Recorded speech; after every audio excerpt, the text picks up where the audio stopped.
Hello friends, welcome to my channel that is Adams Economics, Easy Economics for the Beginners. आज मैं आपके साथ discuss करने वाली हूँ फ्रीक्वेंसी डायग्राम का जो लास्ट पार्ट हमारा रह गया है उसको, एंड उसके साथ ही हम करेंगे अर्थमेटिक लाइन ग्राफ को भी डिस्कस। अगर आपने अभी तक मेरे चैनल को लाइक शेयर एंड सब्सक्राइब नहीं किया है फ्रेंड्स तो प्लीज़ पहले वो कर दीजिए। और हाँ, जैसा कि हम सब जानते हैं कि कल 15 अगस्त था, तो कल हमारा इंडिपेंडेंस डे था, तो उसके लिए मैं आप सबको हार्दिक शुभकामनाएं देना चाहती हूँ। बात करेंगे हम डायग्रामेटिक प्रेजेंटेशन की। इसमें हमने अपने ज्योमेट्रिक फॉर्म की जब हम बात करते हैं तो फ्रेंड्स इसको हम डिस्कस कर चुके हैं, we had already discussed it. उसके बाद आता है फ्रीक्वेंसी डायग्राम। तो जब हम फ्रीक्वेंसी डायग्राम की बात करते हैं तो इसको भी हम कवर कर चुके हैं। इसमें हमने हिस्टोग्राम को कवर कर लिया है, पॉलीगॉन को कवर कर लिया है, देन हमने कर्व जो है जो कि पॉलीगॉन का ही एक वेरिएंट है उसको भी कवर कर लिया है। तो आज हम इसमें ओजाइव को कवर करने वाले हैं, एंड विद दैट हम अर्थमेटिक लाइन ग्राफ्स को डिस्कस करेंगे। जैसा कि मैंने आपको बताया कि इसमें हमने क्या क्या कवर कर लिया friends, histogram we had done, उसके बाद पॉलीगॉन भी हम कर चुके हैं, देन कर्व भी हम कर चुके हैं। तो आज हम डिस्कस करेंगे, फर्स्ट ऑफ ऑल कर्व से हम स्टार्ट करेंगे, सॉरी ओजाइव से हम लोग स्टार्ट करेंगे। सबसे पहले हमें पता होना चाहिए दैट व्हाट इज ओजाइव, के ओजाइव होता क्या है।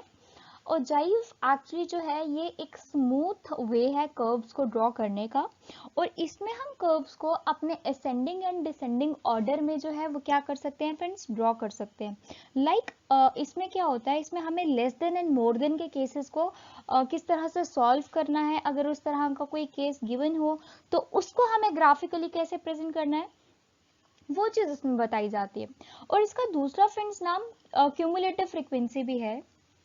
अब क्यूमुलेटिव फ्रीक्वेंसी इसका नाम क्यों है, क्योंकि फ्रेंड्स इसमें जब हम बात करते हैं डाटा की, जब हम ग्राफ प्लॉट करने जाते हैं तो उसमें हमें अपने डाटा को सबसे पहले क्यूमुलेटिव करना पड़ता है, उसको सम अप करना पड़ता है, उसकी cumulative frequency that is CF जो है वो हमें उसमें निकालना पड़ता है।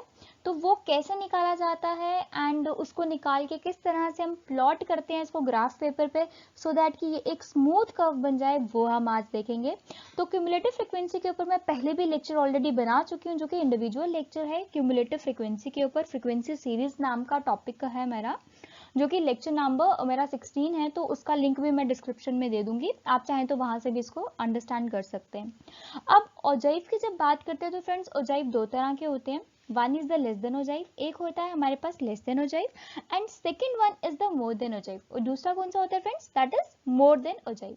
अब इन दोनों को हम साइमल्टेनियसली अंडरस्टैंड करेंगे कि लेस देन ओजाइव क्या होता है एंड मोर देन ओजाइव।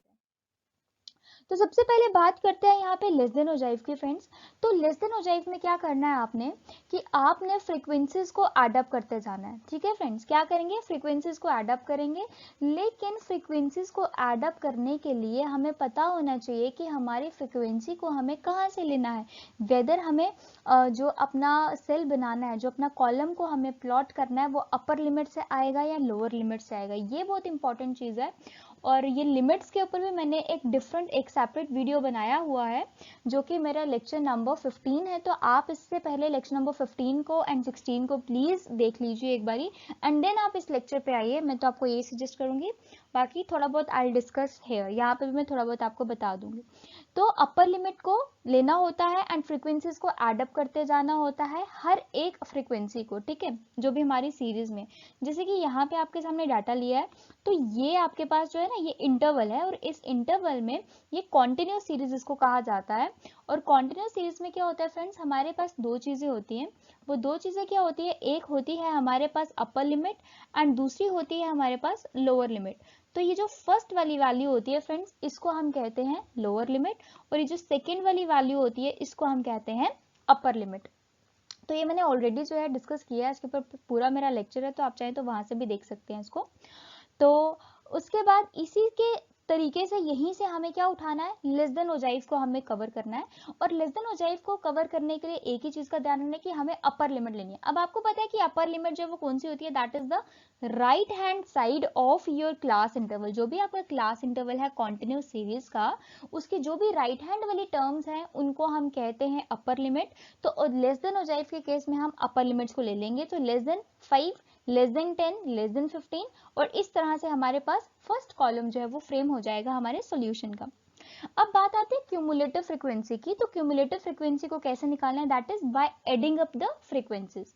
कैसे निकालेंगे फ्रेंड, फ्रीक्वेंसीज जो है उनको एड अप करके, जैसे कि सबसे पहली फ्रीक्वेंसी मेरे पास यहाँ 4 है तो मैंने उसको 4 लिख दिया एज इट इज, क्योंकि इसके ऊपर कोई टर्म नहीं थी जिसमें मैं इसको ऐड करूँ। सेकंड की बात करें तो सेकंड मेरे पास यहाँ पे 6 है, तो यहाँ पे जब मैं आती हूँ तो मैं 4 जो मेरी प्रीवियस क्लास की फ्रीक्वेंसी है वो प्लस जो मेरी करंट क्लास की फ्रीक्वेंसी है, इन दोनों को एड अप करूंगी तो मेरे पास आ जाएगा 10। सिमिलरली ये 10 बन गया है दोनों का, और उसके बाद नेक्स्ट क्लास में मैं देखती हूँ अगेन मुझे 10 मिलता है, तो 10 plus 10 gives me 20। In a very similar way मुझे क्या करना है फ्रेंड्स, इसी ऑर्डर में इनको एड अप करते जाना है। तो जब मैं इसको एड अप करती जाऊंगी तो इसको हम कहेंगे क्या, that is called cumulative frequency. लेकिन फ्रेंड्स एक चीज का खास ध्यान रखना है यहाँ पे कि जब हम लेस देन ओजाइव का केस पढ़ रहे हैं तो लेस देन ओजाइव के केस में हमें सीधे अपनी टॉप मोस्ट वैल्यू से स्टार्ट करना है एंड नीचे की तरफ जाना है एडिंग करते हुए, ठीक है फ्रेंड्स। और इसके साथ इस तरह से हमारा बनता है ओजाइव का कर्व। लेस देन के केस में जो कर्व है वो हमारा बॉटम लेफ्ट से टॉप राइट की तरफ जाता है, दिस इज बॉटम, और ये आपका सबसे बॉटम से नीचे से स्टार्ट हो रहा है and this is your left hand side. यहां से ये कर्व जाएगा योर राइट हैंड साइड के आपके किस तरफ, टॉप पे। तो जब इस तरह से कर्व जाता है इसको कहते हैं लेस देन ओजाइव, ठीक है फ्रेंड्स, क्लियर है। अब बात करते हैं अपने मोर देन ओजाइव की। तो मोर देन ओजाइव में क्या होता है फ्रेंड्स कि इसमें हमें सिमिलरली जैसे हमें वहां पे ध्यान देना था किसके ऊपर, एडिंग ऑफ फ्रीक्वेंसीज के ऊपर, यहाँ पे हम ध्यान देंगे फ्रेंड्स डिफरेंसेस के ऊपर, ठीक है। यहाँ पे हम एडिंग को भी देख सकते हैं पर बेसिकली जो क्राइटेरिया होता है वो होता है डिफरेंसेस का, कि आपको फ्रीक्वेंसी के डिफरेंसेस को देखना है।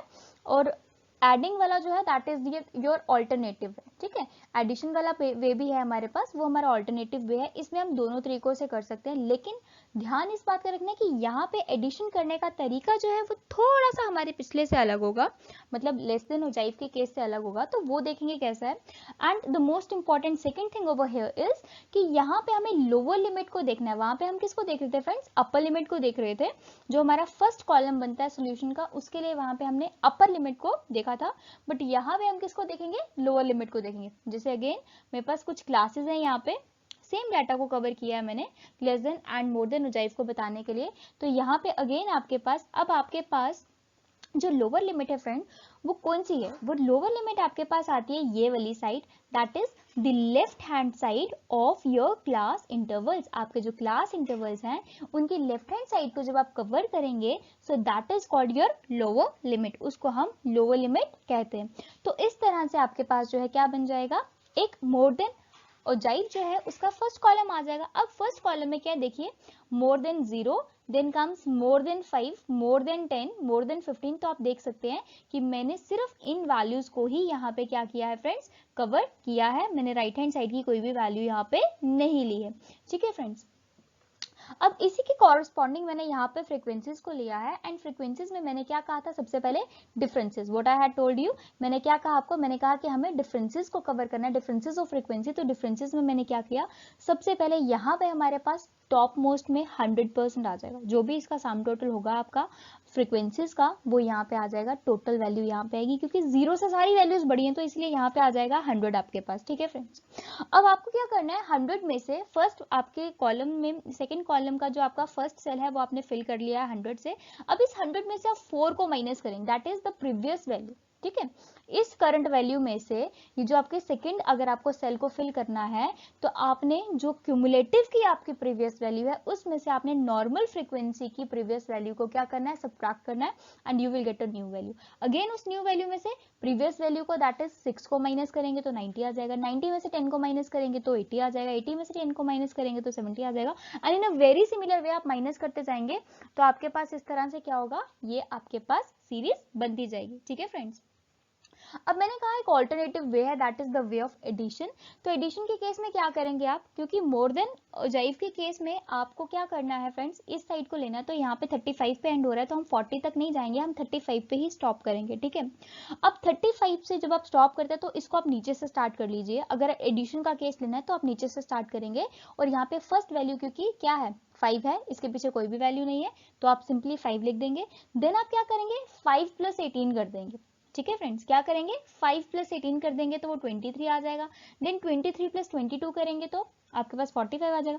तो अगर आपको मोर देन ओजाइव के केस में एडिशन का केस याद रखना है, मतलब सिंपली आपको डिफरेंसेस को नहीं याद रखना है, एंड आपको दोनों केसेस में less than and more than ogive के केस में अगर आपको सिंपली एडिशन को ही याद रखना है, तो उसका ऑर्डर जो है वो रिप्लेस हो जाएगा। यहाँ पे ये जो है डाउनवर्ड मूवमेंट से अपवर्ड मूवमेंट जाएगी, ठीक है, डाउनवर्ड टू अपवर्ड, नीचे से ऊपर की तरफ जा रही है मूवमेंट, और ऊपर की तरफ जाते जाते आप एड ऑन करते जाएंगे, एंड जो आपका फर्स्ट आपकी सेल होगी उसमें आपके पास टोटल जो क्यूमुलेटिव फ्रीक्वेंसी है उसका एडिंग अप जो है वो वहां पे आएगी।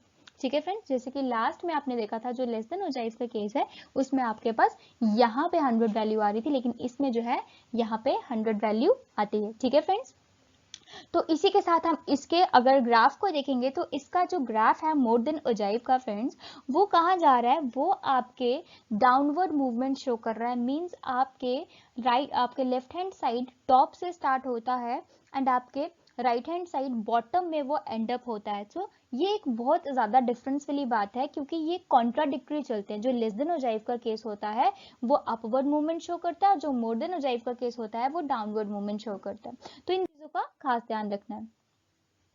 तो अब बात करेंगे इंटरसेक्शन की। इंटरसेक्शन में क्या होगा फ्रेंड्स कि जब आपके दो ओजाइव जो हैं more than and less than के ओजाइव दोनों ही आपस में क्या करेंगे, एक दूसरे के साथ इंटरसेक्ट करेंगे, सो दैट कि आपको इजीली आप कंपैरिजन कर सकते हैं कि मोर देन ओजाइव के केस में क्या कहाँ पे किस तरह का ग्राफ बन रहा था एंड लेस देन ओजाइव के केस में किस तरह का ग्राफ आपका प्लॉट हो रहा है। तो उस केस में आपने क्या करना है, लेस देन ओजाइव एंड उसकी cumulative frequency, more than ogive and उसकी जो फ्रीक्वेंसी है क्यूमुलेटिव फ्रीक्वेंसी उसको हम ले लेंगे।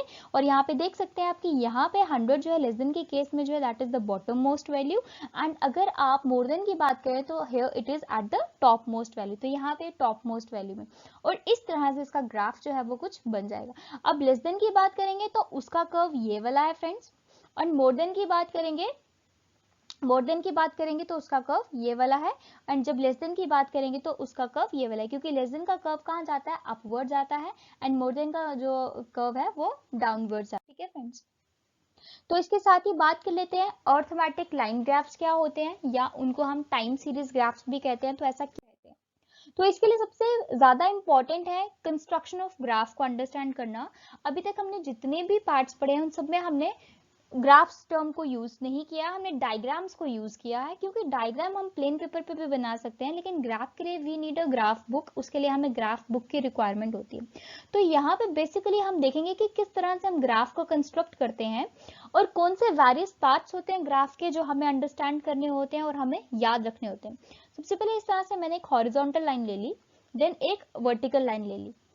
अब ये जो था ये पूरा मेरा एक सिंपल प्लेन था जिसमें मैंने दो लाइंस ली और दो लाइंस एक पॉइंट पे इंटरसेक्ट कर रही हैं, और इंटरसेक्ट करने के साथ ही इसने क्या किया है, मेरे इस एक सिंगल प्लेन को 4 पार्ट्स में डिवाइड कर दिया। अगर आप देखें तो this is 1 part, this is 2, this is 3 and this is 4 parts में इसने इसको डिवाइड कर दिया है। तो 4 पार्ट्स में कैसे डिवाइड किया है, तो इनके नाम जो है स्टैटिस्टिक्स में इकोनॉमिक्स में नाम अलग हो जाते हैं, इनको हम पार्ट्स नहीं कहते हैं, इनको हम क्वाड्रेंट कहते हैं। तो this is quadrant 1, this is quadrant 2, ये आपकी क्वाड्रेंट 3 है, एंड ये आपकी क्वाड्रेंट 4 है। ठीक है फ्रेंड्स, ये एंटी क्लॉकवाइज चलता है, तो इसका ध्यान रखना है, इसको क्लॉकवाइज नहीं लिखना है, ये एंटी क्लॉकवाइज ही चलता है।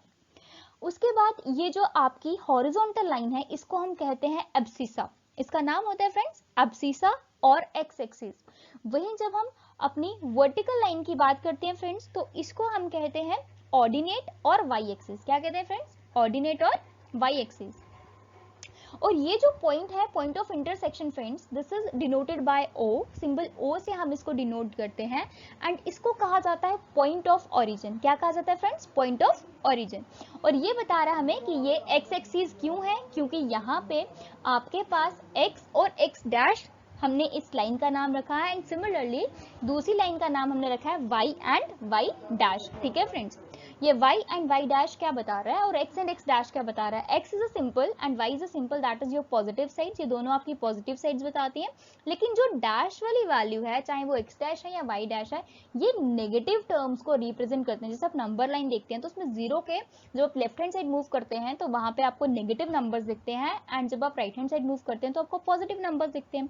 सिमिलरली y में भी जब आप जीरो के डाउनवर्ड्स मूव करेंगे तो आपको नेगेटिव नंबर्स मिलेंगे, बिकॉज इट बिकम्स, अगर आप इसको थोड़ा सा घुमा लें, अगर आप इसको ट्विस्ट कर लें अपने ग्राफ को, तो ये आपका लेफ्ट हैंड साइड ही बनेगा एंड ये आपका राइट हैंड साइड बनेगा क्लॉकवाइज अगर आप इसको रोटेट करेंगे तो, और ये बनेगा अप साइड जो है that is a positive side, वो आपकी पॉजिटिव साइड होती है।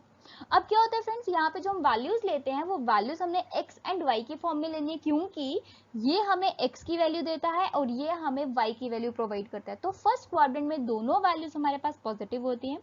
वहीं जब हम सेकंड क्वाड्रेंट की बात करते हैं तो इसमें हमारी x की वैल्यू नेगेटिव एंड y की पॉजिटिव होती है, क्योंकि x हमें यहाँ से लेना है and this is the negative side of x and this is the positive side of y। And in a very similar way next value हमारे पास दोनों ही नेगेटिव होती है, बिकॉज यहाँ पे x भी नेगेटिव है एंड यहाँ पे y भी नेगेटिव है।